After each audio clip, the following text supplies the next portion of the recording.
Сәлемдесу үлгісі, салт дәстүр сөйлейді кітабы, оқыған Нағима Сәдірқызы.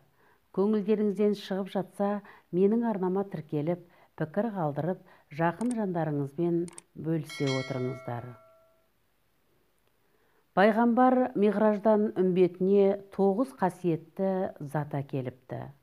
Олар жастық, жайнамаз, бөрік, шапан, орамал, намаз, дастархан, Құран, сәлемдесу үлгісі екен.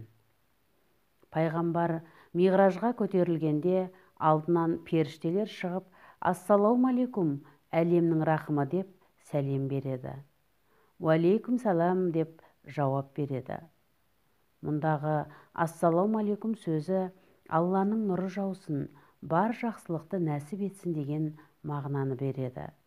«Уалейкум салам» деп сәлемін қабыл алғанда, саған да Алланың сәлемі мен игілігі болсын деген тілек айтылады. Тәңірі тағала Миғражда пайғамбарға үмбетіңе сәлемді парыз етемін, бір-біріне сәлем берсін. Кім көп сәлем берсе, менің нұрым мен рахметіме бөленеді дейді. Пайғамбар Миғраждан келген соң үмбетіне Құдайдың сөзін жеткізіпті. Екінші бір аңыздарда Ібліс жаңадан жолыққан екі адамның арасына от салуға дайын тұрады екен. Олар «Ассалаумалейкум» деп сәлемдессе, Іблістің жоспары күйрейді екен. Әлімсақта Тәңір адам атаға, періштелерге «Ассалаумалейкум» деп сәлем бер дейді. Адам ата оларға сәлем береді. Періштелер «Уалейкум салам, Алланың халифасы» деп сәлемін қабыл алады. Сол кезде Тәңірден әуез келіп, «Әй адам, бұдан былай сәлем беру ұрпағыңа үлгі болсын» дейді. Адам ата мен періштелердің алғашқы сәлемдесуі адамзатқа өнеге, дәстүр болып орныққан екен.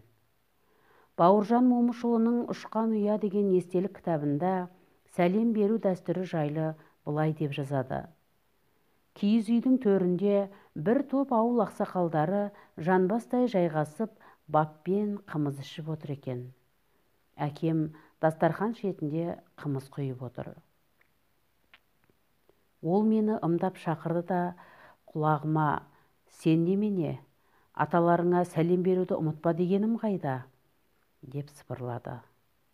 Мен қатты қызарақтап үйден шыға жөнелдім.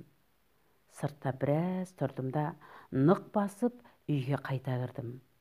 Көпшілікке қол қусырып тұрып «Ассалаумалейкум аталар» деп әр сөзімді қадап айттым. Бұған әрине бәрі күлісіп жатыр. Әйткенмен мені араз етіп алмау үшін бәрі де бір ауыздан «Уалейкум салам» десті. Сонан соң әр қайсысы маңдайымнан сипап мақтады. Жақсы сөзге мәз болып, мен әкемнің тізесін ала жайғастым. Ол басымнан сипап отырып: «Жарайсың балам, үйге кіргенде әрқашан үлкендерге сәлем беруді ұмытпа. Әдепті бала сөйтеді» дейтін.